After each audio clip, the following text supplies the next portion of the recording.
টেনে টেনে এনেছে। হ্যাঁ এই ওখান থেকে নিয়েছে। এদিকে ধরো তো, ফেলে কোথায় ফেলে দেবো? পেয়েছো? না।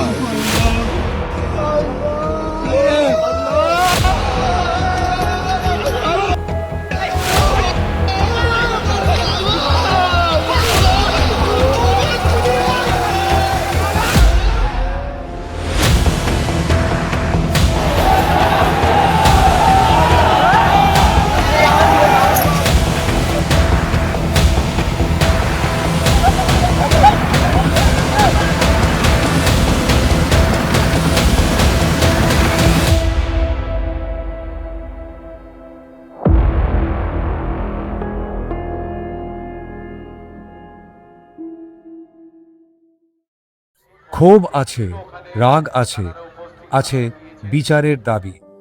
ঘটনার একদিন পরেও বারুইপুর এখনো স্বাভাবিক হতে পারেনি। এই এলাকার মানুষ এখনো বিশ্বাস করতে পারছেন না তাদের পাড়ারই এক 11 বছরের শিশুকে আর কোনোদিন বাড়ি ফিরতে দেখা যাবে না। অভিযোগ, তাকে ধর্ষণ করে খুন করা হয়েছে। তারপর দেহ ফেলে দেওয়া হয়েছিল রেল লাইনের পাশের একটি পুকুরে, পরিত্যক্ত এক জমির ভেতরে। বাড়ি থেকে খুব বেশি দূরে নয়। সেই বাড়ি যেখান থেকে শনিবার বিকেলে সে বেরিয়েছিল বন্ধুর জন্য উপহার কিনতে, আর কখনো ফিরে আসেনি। শনিবার বারুইপুরে শুধু শোক ছিল না, ছিল বিস্ফোরিত ক্ষোভ। স্থানীয়দের দাবি, ঘটনার সঙ্গে জড়িত সন্দেহে এক ব্যক্তিকে গণপিটুনি দিয়ে হত্যা করা হয়। পুলিশকে লক্ষ্য করে ইট পাটকেল ছোড়া হয়। ঘটনার পর ঘন্টার পর ঘন্টা থমথমে ছিল এলাকা। পরে পরিস্থিতি নিয়ন্ত্রণে আসে, কিন্তু একদিন পরেও সে ক্ষোভ কোথাও মিলিয়ে যায়নি। বরং রবিবার তার একটা বড় অংশ ছিল সংবাদ মাধ্যমের প্রতি। আমরাও যখন এলাকায় পৌঁছাই, প্রথমেই সেই অবিশ্বাসের মুখোমুখি হতে হয়। অনেকেরই অভিযোগ, আরজিকর কাণ্ডে যেমনভাবে সংবাদ মাধ্যম সরব হয়েছিল, এই ঘটনায় তেমনভাবে তারা আওয়াজ তোলেনি। এই অভিযোগ কতটা সঠিক তা নিয়ে বিতর্ক হতে পারে, কিন্তু এই ক্ষোভ যে বাস্তব সেটা বারুইপুরে দাঁড়িয়ে অনুভব করা যায়।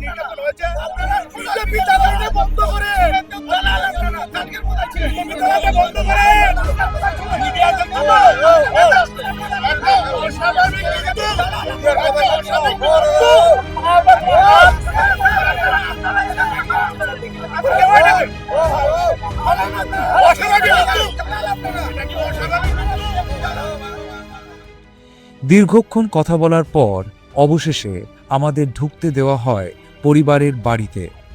বাইরে ভিড়, কিন্তু ঘরের ভিতরে একটা অদ্ভুত নীরবতা। মেয়েটি ছিল বাড়ির সবচেয়ে ছোট। দুই দিদি যেন এখনো বুঝে উঠতে পারছেন না ঠিক কি ঘটে গেছে। তাদের চোখে জল নেই, শুধু অবিশ্বাস।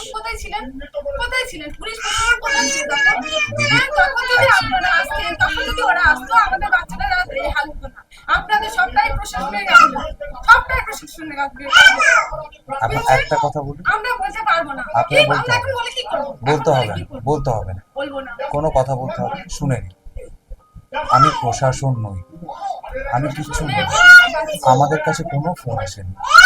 আমরা কালকে খবরটা দেখে আমরা এসেছি। আপনি কথা বলতে চান না বলুন। আমরা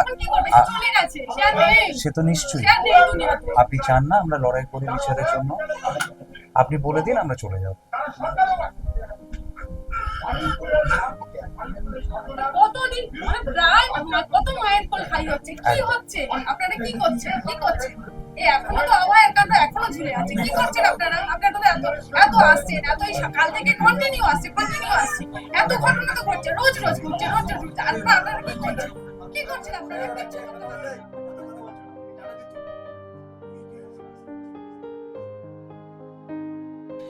বাবা ক্যামেরার সামনে কথা বলতে চাননি, চুপচাপ বসেছিলেন। কখনো কখনো নীরবতায় সবচেয়ে বড় সাক্ষ্য। তবে পরিবারের এক সদস্য আমাদের সামনে ঘটনার বিবরণ তুলে ধরতে রাজি হন। এই পরিস্থিতির জন্য দায়ী হচ্ছে পুলিশের গাফিলতি। আচ্ছা, প্রথমত শিশুটি 4:30-র সময় এখান থেকে বের হয় শনিবার দিন শনিবার। বিকেলবেলা। না, আজকে কি বার? হ্যাঁ, শনিবার শনিবার। বিকেলবেলা 4:30টায় বাড়ি থেকে বের হয়। হুম। তার ক্লাসমেটের জন্মদিন ছিল, হুম। তার জন্য উপহার নিয়ে তার বাড়িতে যাবে। হুম। তার বন্ধুর বাড়ি এখান থেকে 1 কিলোমিটারও হবে না, হুম। আপনার 700 মিটার হবে। হুম। সেই মতো সে এখান থেকে বের হয়। হুম। কিন্তু যখন সে সেখানে পৌঁছয়নি এবং বাড়িতে আসছে না দেখে হুম। খোঁজাখুঁজি হয়। হুম। তারপরে থানাতে জিডি করা হয়। হুম। সেই জিডি করার পরে পুলিশ কোনো রকম সহযোগিতা করেনি। শনিবার দিন রাত্রেবেলায় জিডি হয়ে গেছে। জিডি হয়েছে। আচ্ছা। পুলিশের থেকে কোনো সহযোগিতা পাইনি। আমরা আত্মীয় স্বজন, গ্রামবাসী, এলাকার লোকজন দলবদ্ধভাবে সারা রাত আমরা খুঁজেছি। সারা রাত খুঁজেছি। প্রথমে সিসিটিভি ফুটেজগুলো আমরা চেক করেছি নিজেরাই নিজেরা। পুলিশ কিচ্ছু ছিল না? না, পুলিশ ছিল না, আমাদের সঙ্গে ছিল না। আমরা নিজেদের উদ্যোগে বিভিন্ন জায়গায় সিসিটিভি ফুটেজ দেখে দেখে কোনোভাবেই পাচ্ছিলাম না। একটা ফুটেজে দেখা গেছে যে মেয়েটিকে ওই অ্যাকিউজড, যে মেন অ্যাকিউজড, সে হাত ধরে নিয়ে যাচ্ছে। তখনই আমরা তাকে আইডেন্টিফাই করি। হ্যাঁ। তারপরে আমরা ক্যাম্পে যাই। হ্যাঁ। ক্যাম্পের সঙ্গে পুলিশ নিয়ে ওই অ্যাকিউজডের বাড়িতে যাই। হুম। অ্যাকিউজের বাড়ি গেলে তার বাড়ির লোকজন অস্বীকার করে যে সে এখানে নেই। হুম। ঠিক আছে, অ্যাকিউজকে এই পাড়ারই? পাশের পাড়া। পাশের পাড়া। আর ওই সিসিটিভিতে একজনকে দেখা গেছিল না একাধিক? হাত ধরে নিয়ে যাচ্ছিল একজন। আচ্ছা। কিন্তু সে তাকে ভুলিয়ে বালিয়ে, বাচ্চা মেয়ে তো, হ্যাঁ। তাকে ভুলিয়ে বালিয়ে ফাঁপিয়ে নিয়ে যাওয়ার পরে হ্যাঁ। যেটা গ্যাং রেপ হয়েছে সেখানে তারা 5 জন ছিল। ডাক নাম গুলে, ভালো নাম প্রভাস মণ্ডল, সেই কিন্তু মেয়েটিকে অপহরণ করে। সে হাত ধরে নিয়ে যায় এবং হাত ধরে নিয়ে যে রাস্তা দিয়ে গেছে সেখানে যে বাড়ি আছে, আমরা সেই বাড়িতে যাই। বাড়িতে যাওয়ার পরে আমরা বলি যে এই মেয়েটাকে দেখেছো? বললো হ্যাঁ, এ তো একটা লোকের হাত ধরে এই দিয়ে নিয়ে যাচ্ছিল। তখন আমরা এই অ্যাকিউজের ছবিটা, সিসিটিভি ফুটেজ থেকে যে ছবিটা পেয়েছি সেটা ওদেরকে দেখাই। তখন ওরা শনাক্ত করে যে হ্যাঁ, এই লোকটাই নিয়ে যাচ্ছিল। তখন আমরা কনফার্ম হই। হওয়ার পরে ফাঁড়িতে যাই, ফাঁড়ি থেকে পুলিশ নিয়ে যাই। পুলিশ আমাদের সঙ্গে 2 জন ক্যাম্পের পুলিশ দেয়, দিয়ে অ্যাকিউজদের বাড়ি থেকে তুলে ক্যাম্পে আনা হয়। ক্যাম্পে তাকে জিজ্ঞাসাবাদ করা হয়, সে দোষ স্বীকার করে এবং তার সঙ্গে আরো 4 জন ছিল সেটাও বলে। এবং সে এটাও বলে যে দিবাকর বলে যে অ্যাকিউজড আরেকজন ছিল, সেই এই মানে তাকে ব্রুটালি গ্যাং, শুধু গ্যাং নয়, তার শরীরের এমন কোনো স্থান ছিল না যেখানে ক্ষত ছিল না। তার অংশ কামড়ে তুলে নিয়েছিল, তার পাট কামড়ে তুলে নিয়েছিল, এভরিথিং, ঠিক আছে, পর্যন্ত ছিঁড়ে নিয়েছিল। মানে এটা মানে সাংঘাতিক। যে সে যখন দেখবে, মানে সে যেহেতু অ্যাকিউজড ভিকটিমের বাবা এখানে আছে, আমি ডিটেলস বলতে পারছি না, ঠিক আছে। একটা ব্রুটালি, একদম নরপিশাচের মতো তার সঙ্গে আচরণ করা হয়েছে। আপনি ভাবুন, একটা শিশু অপহরণ হলো, পুলিশ সহায়তা করলো না। সাধারণ মানুষ ফুটেজ দেখে তাকে আইডেন্টিফাই করে অ্যাকিউজকে নিয়ে ঘটনাস্থলে গেল। ঘটনাস্থলে যখন যায় তখন কিন্তু সঙ্গে ক্যাম্পে পুলিশ ছিল। সেই পুলিশকে আমরা বারবার বলি যে আপনারা থানা থেকে ফোর্স আনুন। তিনি থানাকে ফোনও করেছিলেন, কিন্তু থানা থেকে ফোর্স আসেনি। রাত্রেবেলা না, দিনের বেলা। আচ্ছা, এগুলো সব রোববার দিন সকালে শুরু হয়েছে? না, সারা রাত আমরা সারা খুঁজেছি, রাতের পর, বৃষ্টিতে হ্যাঁ। ভিজে। ভোরের বেলা আমরা আইডেন্টিফাই করেছি।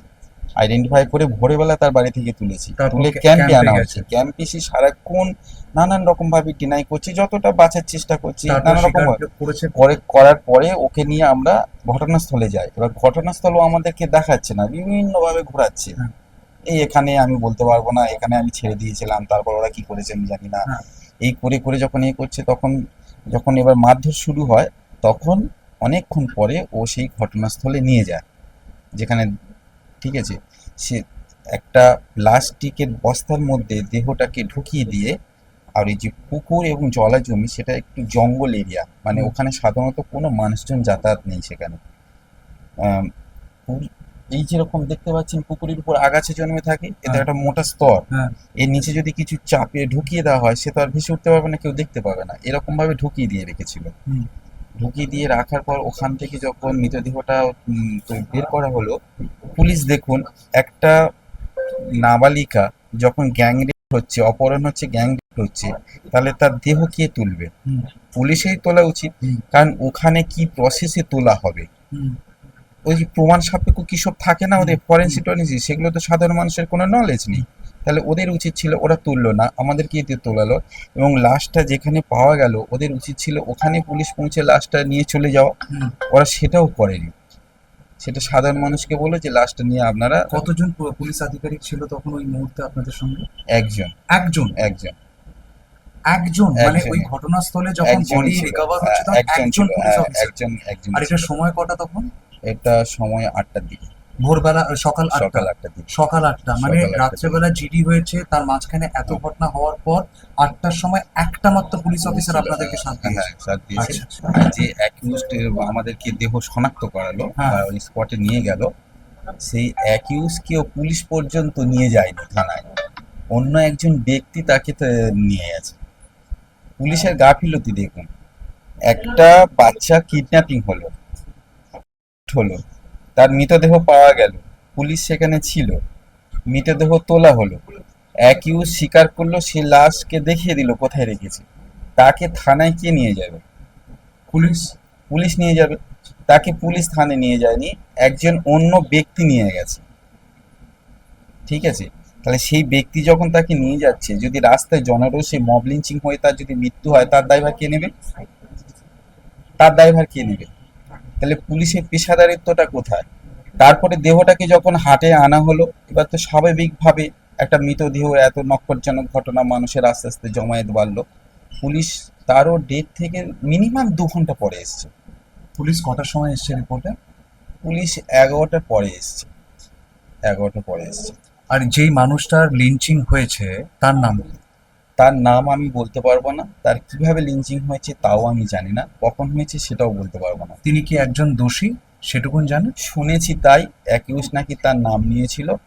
যে মেইন অ্যাকিউজড আপনারা আইডেন্টিফাই করেছিলেন, যে জায়গা শনাক্ত করে দিয়েছে, তার নাম কি? তার নাম প্রভাস মণ্ডল, ডাক নাম গুলে। প্রভাস মণ্ডল এখন পুলিশের হেফাজতে আছে? একদম একদম একদম। ন্যায় বিচারের দাবিটা বাংলার মাটিতে নতুন নয়, কিন্তু দুঃখের বিষয় ন্যায় বিচারের দাবি প্রত্যেকবার নতুন নতুন রূপে সামনে আসে। আর প্রতিবার যখন ন্যায় বিচারের দাবি সামনে আসে তখন মনে রাখতে হবে তার প্রেক্ষাপটে রয়েছে কোনো এক নিষ্পাপ প্রাণ। এই গল্পের কাহিনীর কেন্দ্রবিন্দুতে রয়েছে একটা ছোট্ট নিষ্পাপ শিশু। আলোচ্য বিষয় তার বয়স নয়, আলোচ্য বিষয় তিনি আর জীবিত নেই কেন। তিনি জীবিত নেই কারণ তাকে মারা হয়েছে। কেউ বলছে জলে ডুবে নাকি মেরে দিয়েছে, কেউ বলছে ধর্ষণ করে মেরেছে। পরিবারের দাবি যে ধরনের অত্যাচার তার উপরে হয়েছে তা পাশবিক, এবং গল্পটা এখানেই যে তার উপর এরকম নির্যাতন করলো যারা, তারা এখন কোথায়, সে দোষীরা কবে শাস্তি পাবে, আর বারবার করে সমাজে এরকম জিনিস কেন হচ্ছে। পরিবারের দাবি বহুবার পুলিশি গাফিলতি নাকি শুরুর দিকে দেখা গেছে। সহায়তা চাওয়ার জায়গায় তারা চাইতে গেছেন কিন্তু সহায়তা পাননি। পরিবারের দাবি, পরিবার এবং পাড়া প্রতিবেশীরা সবাই একসাথে গিয়ে নাকি তাকে সিসিটিভি ফুটেজের মাধ্যমে খুঁজে বের করেছে, এবং তারপর দোষীকে নাকি পুলিশের হাতে তুলে দিয়েছে। আজকে একটা নিষ্পাপ প্রাণী এই পৃথিবীতে নেই। তার ধর্ম বড় নয়, তার প্রাণটা বড়, তার সঙ্গে যেটা হয়েছে সেটা বড়। এই সেই সিসিটিভি ফুটেজ যার কথা বারবার বলছিল পরিবার। তাদের দাবি, পুলিশের তদন্তের গতি না দেখে এলাকার মানুষ নিজেরাই আশেপাশের সিসিটিভি ফুটেজ সংগ্রহ করতে শুরু করেন। পরিবারের দাবি, এই ফুটেজে দেখা যাচ্ছে লাল টি শার্ট পরা এক ব্যক্তিকে, এবং তিনি শিশুটিকে সঙ্গে নিয়ে যাচ্ছেন। তাদের দাবি, এই ব্যক্তির নাম প্রভাস মণ্ডল। সময় শনিবার বিকেল প্রায় 4:40। আরও একটি ফুটেজে স্থানীয়দের দাবি, এই ব্যক্তির সঙ্গে দেখা যায় আরেকজনকে, তিনি একজন সিভিক ভলেন্টিয়ার। এরপর এলাকাবাসী তাকে ধরে পুলিশের হাতে তুলে দেন। পরিবারের দাবি, জেরার মুখে অভিযুক্ত প্রথমে একটি জায়গা, পরে সেই পুকুর দেখায় যেখান থেকে শিশুটির দেহ উদ্ধার হয় রবিবার সকালবেলায়। তাদের আরও দাবি, সে আরও 5 জনের নাম জানায়। এই সমস্ত দাবির সত্যতা এখন তদন্তের বিষয়। কখন অপহরণ করেছে? কত রাতে? ওই তখন বাজে প্রায় 9টা, প্রায় 10:30 এরকম হবে। ওরা কজন ছিল যারা? 4 জন ছিল। 4 জন ছিল। হ্যাঁ। ওরা কি বললো যে? ওরা ভয় দিয়ে গেছে, বলে তোরে মেরে দেবো। কেন কেন? ওই আমি দেখে ফেলেছি তো, মেন সমস্যা। ওরা কি মেয়েটাকে তুলে নিল? কিছু টাকা খাওয়ার জন্য। যে কোনো আলোড়ন তোলা অপরাধের ঘটনার মতোই এখানেও গুজব ছড়িয়েছে দ্রুত। কিন্তু স্থানীয় বাসিন্দার অভিযোগ, এক অভিযুক্তকে পুলিশ হেফাজত থেকে ছাড়িয়ে নিয়ে যাওয়ার জন্য রাজনৈতিক প্রভাব খাটানো হয়েছিল। এই দাবির স্বাধীনভাবে কোনো প্রমাণ আমরা পাইনি। পরিবারও আমাদের সঙ্গে কথা বলার সময় এমন কোনো অভিযোগ করেনি। বরং তাদের দাবি, মুখ্যমন্ত্রী শুভেন্দু অধিকারী একাধিকবার ফোন করে দ্রুত বিচারের আশ্বাস দিয়েছেন রিতার বাবাকে।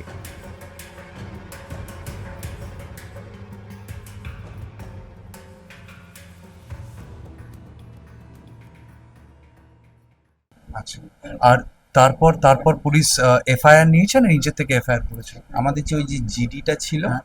ওইটার বেসিসে ওরা কেসটাকে চালিয়ে যাচ্ছে। সেকশন কি দিয়েছে জানেন? ওখানে কি সেকশন রেপ না মার্ডার না আমি- মিস্টেরিয়াস ডেথ? আমি এখনো শুনিনি, তবে একটু আগে যেটা শুনলাম, খুন, ধর্ষণ, প্রমাণ লোপাট এগুলো যুক্ত হয়েছে। আচ্ছা ডিটেলসটা বলতে পারবো না। আচ্ছা স্যার, আমাদের কাছে তো ভাষা নেই জিনিসটাকে বলার, কিন্তু একটা নতুন ডিবেট যেটা বাইরে হচ্ছে, মেয়েটার বয়স কত, বাচ্চা মেয়েটির বয়স কত, কয়েকটি মিডিয়া এটাকে রিপোর্টও করেনি, আমরা সেসব জানি। বোনের বয়স কত ছিল? মেয়েটি ক্লাস 6-এ উঠেছে, ওর 11+ বয়স। আচ্ছা, একমাত্র মেয়ে? না, ওর 3টি মেয়ে, এটি ছোট মেয়ে। সব থেকে ছোট মেয়ে। ছোট। আচ্ছা, আপনারা যে বলছেন মেয়েটির সঙ্গে এরকম জিনিসটা হয়েছে, আপনারা শিওর যে তার সঙ্গে? 100%। আপনি দেখলে আপনিও বলতেন। সে তো বিবস্ত্র অবস্থায় উদ্ধার হয়েছে, তার শরীরে ক্ষত চিহ্ন, বিভিন্ন পার্শ্বে আঘাত, এগুলোকে কি বলবেন আপনি? আর তাছাড়া ওই যে অ্যাকিউজড প্রভাস মণ্ডল, সে তো যে অ্যাকিউজড প্রভাস মণ্ডল, সে তো বারুইপুর থানার সামনে মিডিয়াতে তো বলেছে যে ওরা 4 জন মিলে এটা করেছে। এই যাদের নাম আপনারা বলছেন, এই 4 জনের বা প্রভাস মণ্ডল, তাদের কোনো রাজনৈতিক পরিচয় আছে? আমি বলতে পারবো না।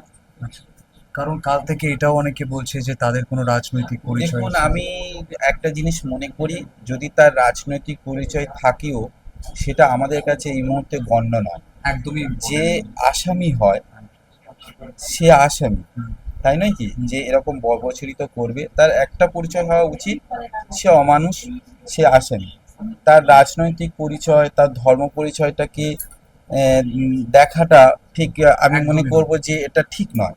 তাতে কি হয়, কালকে যখন এই ঘটনা ঘটেছে, আমরা যে 30-40 জন ছেলে আমাদের, যারা সারা রাত ঘুমায়নি, কিন্তু সারা রাত ভিজেছে শনিবার সারা রাত, তাদের মেজর পার্সেন্ট হিন্দু ছিল।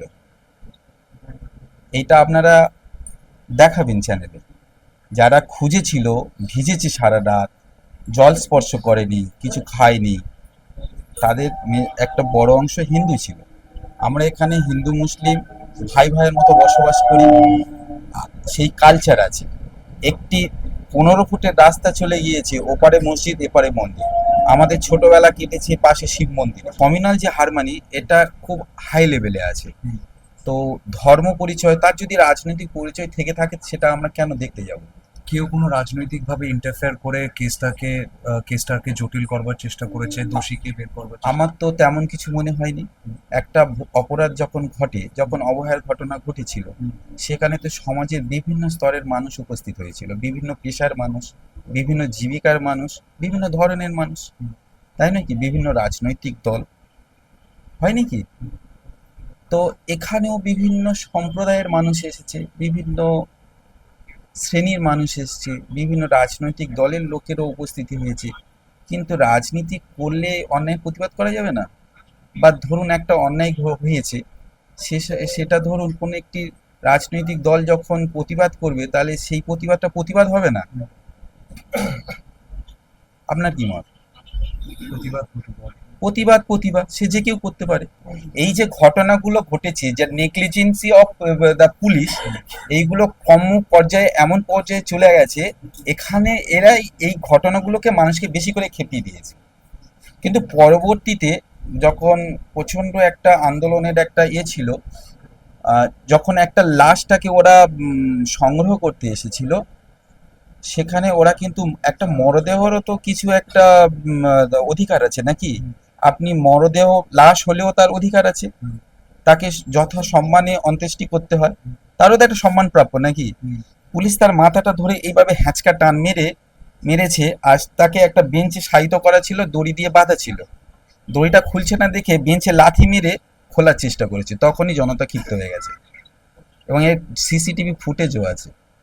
পুলিশ যে পদ্ধতিতে লাশটা তোলার চেষ্টা করেছে সেটা অত্যন্ত অমানবিক এবং মানবাধিকারকে লঙ্ঘন করে, এবং তারা যে পেশাদার নয় সেটাই প্রমাণ করে। এবং গাড়িটা লাশ থেকে গাড়িটা অনেকটা দূরে ছিল, তারা সেই খেলনার মতো এরকম ছুঁড়ে ফেলে দেওয়ার ছুটে তোলার চেষ্টা করেছিল, তখনই পাবলিক কিন্তু ক্ষিপ্ত হয়ে গেল। মানুষ জানাজানি হওয়ার পর তারপর সরকার থেকে কোনো আশ্বাসন? সত্যি বলতে পরবর্তীকালে যখন আপনার থানার আইসি, এসডিপিও, অ্যাডিশনাল এসপি এরা যখন হ্যান্ডেল করতে পারছিল না, তখন IG, inspector general of police south Bengal, Kankar Prasad Bari মহাশয়, এবং আরেকজন আইজি র্যাঙ্কের অফিসার ছিলেন জয় বিশ্বাস, তার পোস্টিং কোথায় আমরা জানি না, ঠিক আছে, এরা দুজনে সিচুয়েশনটা হ্যান্ডেল করেছে, এটাকেও বলতে হবে।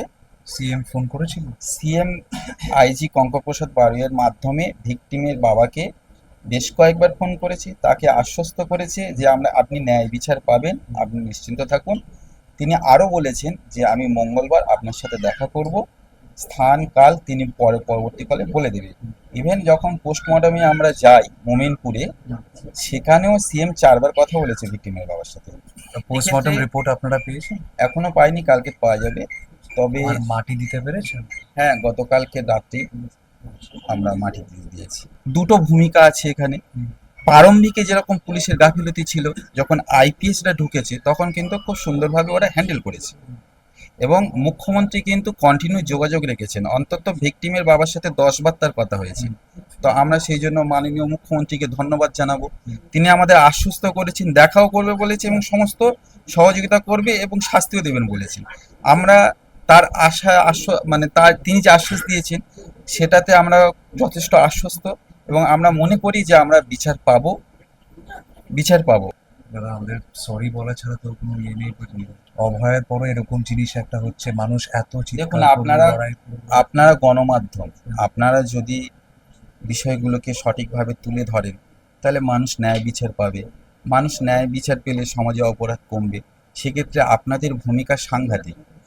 আর যদি বুটলিকার মিডিয়া হয়, পাস্ট মিডিয়া হয়, তাহলে বুঝতেই তো পারছেন সমাজের কতটা ক্ষতি করবে। তো আমরা চাইবো আপনারা সঠিক জিনিসটাকে তুলে ধরুন। এই পুরো সময়টা জুড়ে বাবা একটাও কথা বলেননি, চুপচাপ বসেছিলেন। শেষে আমরা বেরিয়ে আসার সময় শুধু দুহাত জোর করে একটি কথাই বললেন, আমরা শুধু বিচার চাই। আমি বাইরে আছি, হ্যাঁ, আমার নাম্বার দাদার কাছে আছে, ঠিক আছে? আপনি কালকে যাবেন তো সিএম এর সাথে দেখা করতে? হ্যাঁ, কোথায় যাবেন? ভবানী ভবন। আমরা কি করতে পারি? আমরা কি করতে পারি? আমরা আছি,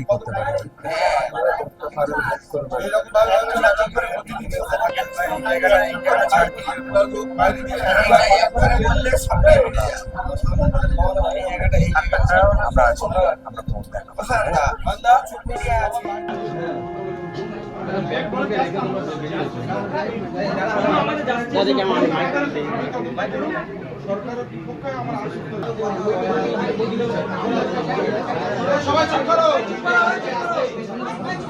অনুরোধ করছি আপনারা এটা করবেন না। চ্যানেল আপনাদের খোঁজ নিয়ে দেখুন, আপনাদের চ্যানেলে দেখুন কে বলেছে। আমরা দেখলাম যে একটা চ্যানেলের রিপোর্টার উনি এসেছিলেন, বাড়ির লোকজনের সাথে কথা বলবার চেষ্টা করলেন, কিন্তু বাড়ির লোক এখানে এসে হাত জোর করে তাকে বলেছেন যে কালকে তাদের একটি প্রকাশিত রিপোর্টে তাদের মনে হয়েছে খুব ইনসেনসিটিভলি জিনিসটাকে রিপোর্ট করা হয়েছে, এবং তাই জন্যে তারা চান না যে সেই রিপোর্টার বা সেই চ্যানেলের কেউ তাদের সাথে গিয়ে কমিউনিকেট করুন। একটা না, there's a sense of apprehension in the air, কি কথা বলবে কি কথা বলবে না, একটা ট্রাস্ট ডেফিসিট তৈরি হয়ে গেছে এখন এই বাড়িতে।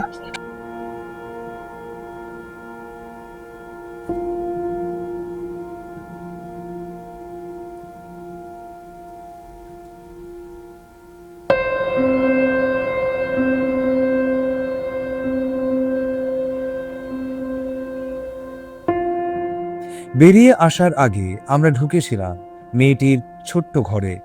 ঘরের দেওয়ালে এখনো রয়ে গেছে ওর নিজের হাতে আঁকা অনেক ছবি, রং, পেন্সিল, আঁকা ফুল, ছোট্ট ছোট্ট নকশা।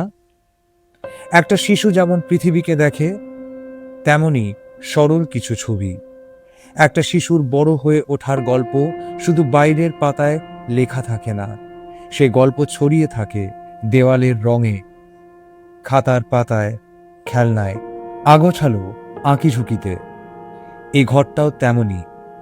প্রতিটা ছবি ছিল এক শিশুর কল্পনা, প্রতিটা রঙে ছিল আগামী দিনের স্বপ্ন। আজ ছবিগুলো ঠিকই আছে, কিন্তু যে ছোট্ট হাতগুলো একদিন এই ছবিগুলো এঁকেছিল, তারা আর কোনোদিন নতুন ছবি আঁকবে না। দেওয়ালগুলো এখনো রঙিন, শুধু ভবিষ্যৎটাই ফাঁকা হয়ে গেছে।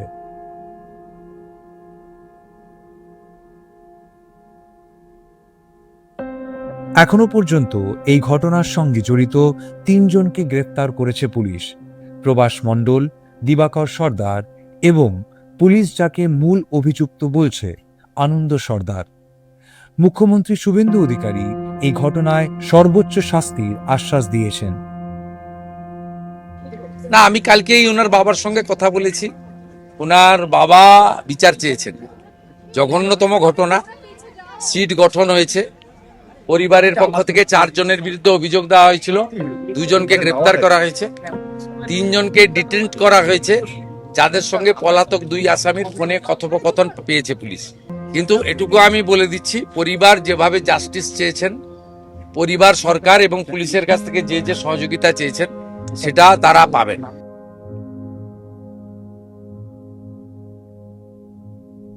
কিন্তু ন্যায় বিচার শুধু ঘোষণায় আসে না। ন্যায় বিচার নির্ভর করে তদন্তের সততা, প্রমাণের শক্তি এবং আদালতের রায়ের উপর। বারুইপুরের এই পরিবার এখন সেই অপেক্ষাতেই, একটা অপেক্ষা যা শেষ তারা বিচারেই দেখতে চায়। ক্যামেরায় রনি সাঁতরাকে সঙ্গে নিয়ে, তিতাস মুখার্জিকে সঙ্গে নিয়ে বারুইপুর থেকে তমাল সাহা, নিউজ দি ট্রুথ, এনটিডি বাংলার জন্যে।